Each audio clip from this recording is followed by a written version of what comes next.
Và trong mắt bạn bè thì Mai Phương vẫn là người vui tính, hài hước nhưng sống rất nội tâm. Đối diện với những nỗi buồn khó khăn thì cô ít khi than vãn, kể lể, chỉ lặng lặng chịu đựng một mình. Một người bạn thân chứng kiến quãng thời gian của nữ diễn viên 8X một mình thuê nhà, bươn trải kiếm thu nhập và nuôi người con gái khôn lớn thì đã hết lòng cảm phục ý chí kiên cường của cô. Cứ nhìn thấy Phương vì con mà cầy như trâu vậy. Thương cô gái bé bỏng quá, cứ nhắc đến là tôi chỉ muốn rơi nước mắt mà thôi, một người bạn kể lại.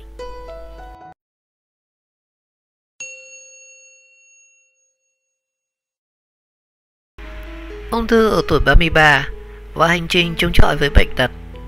Khi con gái La Vi lớn lên, cuộc sống của hai mẹ con dần dần ổn định, thì Mai Phương được bố mẹ ruột chấp nhận. Mối quan hệ giữa cô và Phùng Ngọc Huy cũng không còn căng thẳng như trước. Cả hai coi nhau như bạn bè và cùng hỗ trợ nhau cho công việc nuôi dưỡng cô con gái. Và mỗi dịp sinh nhật của La Vi thì Phùng Ngọc Huy sẽ sắp xếp để có mặt hoặc là gửi quà tặng cho bé. Và cách đây gần 2 năm thì Mai Phương đón nhận tiền sữ. Hôm nay là một ngày rất đẹp với Phương. Khởi đầu khả quan này là niềm hy vọng, niềm tin của Phương để đền đáp tình thương của mọi người. Và Phương sẽ cố gắng kiên nhẫn tới giây phút cuối cùng. Nữ diễn viên 8X chia sẻ lần đầu khi mắc bệnh. Và kể từ thời khắc phát hiện mắc bệnh ung thư phổi thì cuộc đời của Mai Phương sẽ sang một hướng khác. Cô không còn những ngày ăn cơm nơi phim trường, ca hát trên sân khấu hay là mua sắm đi chơi cùng với bạn bè. Với Mai Phương thì bệnh viện Quân y 175 chính là ngôi nhà thứ hai. Nơi đó đã chứng kiến những chuỗi ngày cô gồng mình đến kiệt quệ sức lực bởi những cơn đau và tác dụng phụ của thuốc hay những lần xạ trị. Thế nhưng hơn bao giờ hết, cô cảm nhận được tình thương, sự quan tâm, ấm áp từ bạn bè, đồng nghiệp và khán giả từ nhiều nơi trên cả nước. Nghệ sĩ Hồng Vân là người ở bên Mai Phương kể từ khi cô biết mình mắc bệnh. Chị gọi Mai Phương là con và cũng coi cô như là cô con gái. Quá nhiều anh em bạn bè đồng nghiệp yêu thương, lo lắng và muốn chia sẻ với Phương. Bản thân tôi suốt gần 2 tuần lễ qua, khi biết Phương bị bệnh, tôi thật sự rất bối rối vì không biết phải bắt đầu từ đâu để mọi người hiểu là con đang rất cần sự chia sẻ của mọi người. Nghệ sĩ Hồng Vân lặng lòng. Lạc quan kiên cường chiến đấu với bạo bệnh. Dù đối mặt với căn bệnh quái ác, nhưng nữ diễn viên luôn giữ cho mình tâm thế lạc quan và kiên cường trong quá trình điều trị.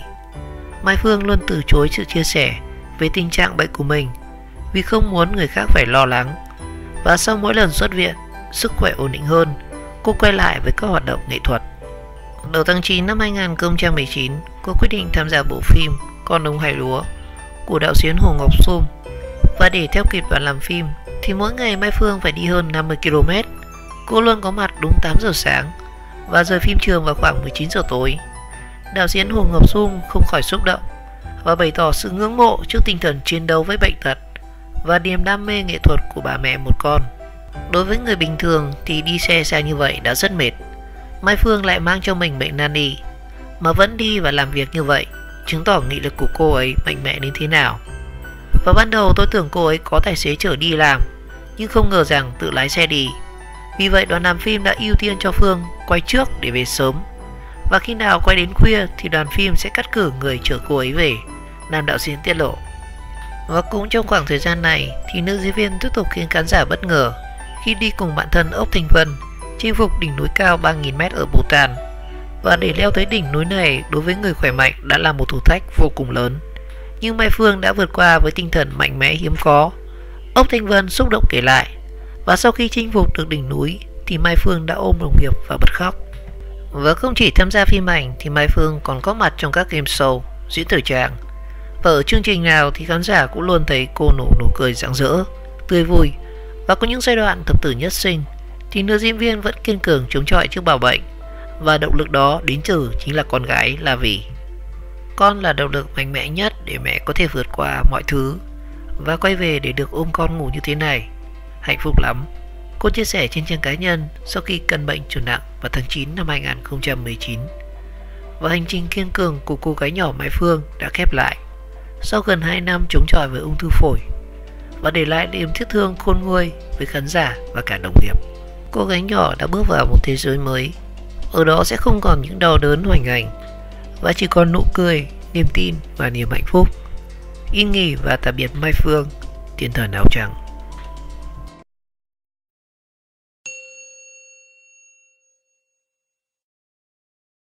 Diễn viên Mai Phương qua đời, không ngờ em ra đi nhanh như vậy. Nghệ sĩ ưu tú Trịnh Kim Chi, Minh Nhí và một loạt các diễn viên khác đã bày tỏ sự bất ngờ, xót xa khi nghe tin diễn viên Mai Phương qua đời.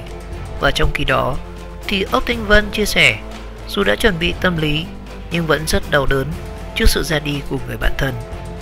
Tối ngày 28 tháng 3, thông tin diễn viên Mai Phương qua đời sau thời gian chống chọi với bệnh tật khiến nhiều đồng nghiệp và khán giả vô cùng xót xa.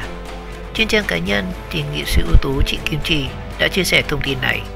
Cô viết rằng: Phương ơi, thương em quá. Biết là sẽ có ngày hôm nay, nhưng chị không nghĩ là nhanh đến như vậy. Thôi thì bây giờ em không phải chịu đau đớn kéo dài như thời gian vừa qua nữa. Ra đi nhẹ nhàng, thanh thản. Chị và mọi người luôn nhớ em và nhớ nụ cười tươi của em. Bao nhiêu khổ đau trên trần thế, giờ chị nghĩ em đã được giải thoát rồi, em gái à. Thương và nhớ em vô cùng. Và chia sẻ với phóng viên thì nghệ sĩ ưu tú Trịnh Kim Chi cho biết bạn thân của Mai Phương là Bảo Như cũng đã báo tin cho mình.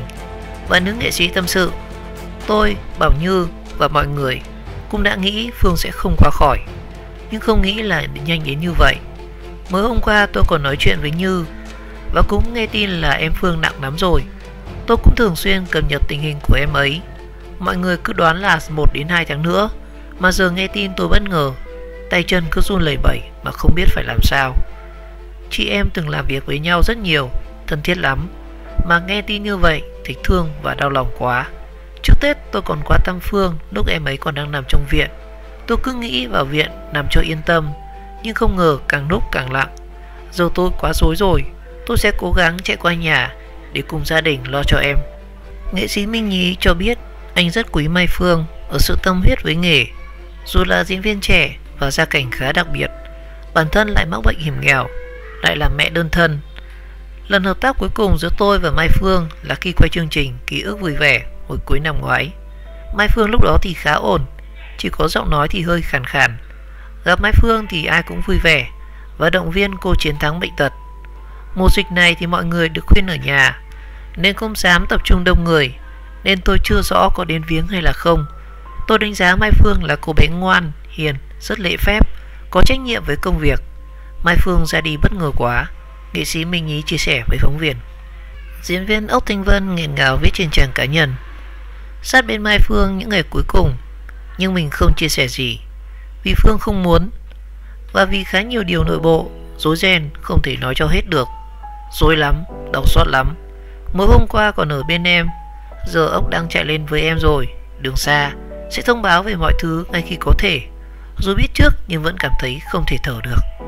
Trước đó thì ca sĩ Ngọc Châu đã dùng toàn bộ tiền thưởng tình Bolero để hỗ trợ diễn viên Mai Phương trị bệnh. Nam ca sĩ cho biết Mai Phương là người bên cạnh động viên, ủng hộ anh tham gia cuộc thi, dù cô đang phải đối diện với căn bệnh rất quái ác. Anh cho biết sức khỏe của diễn viên những thiên thần áo trắng đã không được tốt và mọi người đã dự đoán trước được tình hình. Mai Phương đã được gia đình đón về nhà mấy bữa vì tiên lượng rất xấu. Bản thân Mai Phương cũng đoán mình không qua khỏi. Tuy nhiên điều Mai Phương lo lắng nhất chính là cô con gái còn rất nhỏ. Mai Phương vào những ngày cuối cùng rất đau đớn. Đợt vô thuốc cuối cùng cách đây 3 tuần ở bệnh viện 175, Phương đã rất đau đớn và không thể ngủ được. Các anh chị em nghệ sĩ rất thương Mai Phương và mong muốn được đưa tiễn em lần cuối cùng.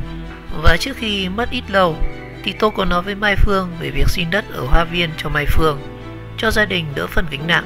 Mai Phương chưa quyết định vì tình hình mùa dịch Covid-19 nên cô chưa bàn với gia đình, vì có thể gia đình sẽ mang đi thiêu, Ngọc Châu chia sẻ. Và trong khi đó thì diễn viên Carly bày tỏ đau buồn trước sự ra đi của đồng nghiệp. Cô chia sẻ trên trang cá nhân: Mọi người sẽ luôn nhớ mày, hãy luôn vui vẻ, lạc quan như mày đã từng, ngủ ngon nha mày. Siêu mẫu Võ Hằng Yến chia sẻ hình ảnh nắm tay Mai Phương trên sàn diễn và cô viết: Lần cuối cùng hai chị em mình gặp nhau, em nắm tay chị đi từng bước trên sàn diễn ấy. Chị vẫn cười thật tươi, mở ra cả một câu chuyện kỳ tích nào đó của mình. An nghỉ nhé chị.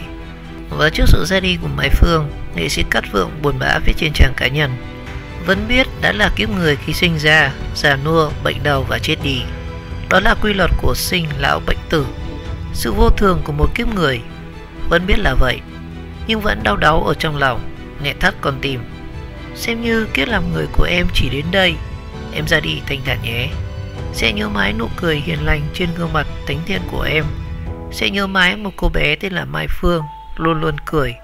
Và chỉ biết cười, cho dù chuyện gì có xảy ra đến với em đi chăng nữa, em cũng chỉ cười. Và chị biết giữa nụ cười và nước mắt, em sẽ vẫn luôn chọn nụ cười, cầu nguyện cho linh hồn của em về nơi cửa Phật. Nhà thiết kế Đức Vincent chia sẻ, anh từng tiếp xúc với Mai Phương rất nhiều và nhận thấy cô là người rất giản dị, làm việc rất nhiệt tình và sống đầy tình cảm. Sự ra đi của Mai Phương khiến nhà thiết kế vô cùng bất ngờ. Anh tâm sự, tôi từng nói với Phương rằng em cố lên. Em là động lực cho rất nhiều người bị căn bệnh quái ác và họ có thể có thêm niềm tin vào cuộc sống. Và quả thực trong suốt bao nhiêu năm qua thì Phương đã rất cố gắng để chống chọi với căn bệnh này. Và sự ra đi của Phương khiến tôi rất đau lòng. Buồn nhất là con của Phương không còn mẹ nữa. Nhưng chắc chắn rằng sau này, khi cháu lớn lên, cháu sẽ hiểu rằng mẹ cháu đã làm hết tất cả những gì có thể và tận dụng mọi thời gian để ở bên cạnh cháu. Hoa hậu Phương Lê cũng đã lập tức cùng với stylist thân thiết với Mai Phương là Kelly Nguyễn lập quỹ đóng góp cho cô. Vì dịch bệnh không tổ chức được đám tang, chúng ta sẽ cùng nhau đóng góp mỗi người một ít, lo cho bé con của Mai Phương nhé. Và bản thân Hoa hậu cũng đã gửi liền 10 triệu đồng vì hiểu tâm nguyện của nữ diễn viên là lo cho con gái thiếu tình yêu của cả cha và mẹ.